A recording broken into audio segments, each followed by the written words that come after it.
হাই everyone নমস্কাৰ ৰিম্পি ব্লগছৰ অন্য এটা ভিডিঅ'লৈ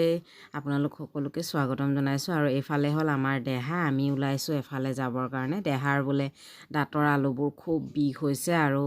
ব্ৰাছ কৰিলে সি কয় কি মা কাঁইট সোমাইছিলে বহুত দিনৰ আগতে তেনেকৈ কয় তাকে ভয়তে মই ভাবিলোঁ তাক ডেণ্টেল কেয়াৰত দেখাই আহোঁ আমি ওলাই গ'লোঁ আৰু এইফালে ৰিক্সা ৰৈ আছে ৰিক্সাৰ মালিক নাই আৰু ৰিক্সাত উঠি ল'লোঁ উঠি লোৱাৰ পাছত এইফালে দেহাৰ বাইক আৰু মই আৰু দেহা তাকে বেছি দূৰো নহয় আমাৰ ঘৰৰ পৰা একেবাৰে ওচৰত তাকে ৰিক্সাতে গৈছোঁ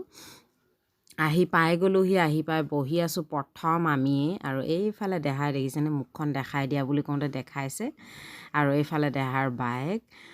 তাকে মই ভাবিলোঁ অকণমান ভিডিঅ' কৰি থৈ দিওঁচোন আপোনালোকক দেখাবৰ কাৰণে আৰু মানুহ নাই একেবাৰে দেখিছেনে বাৰু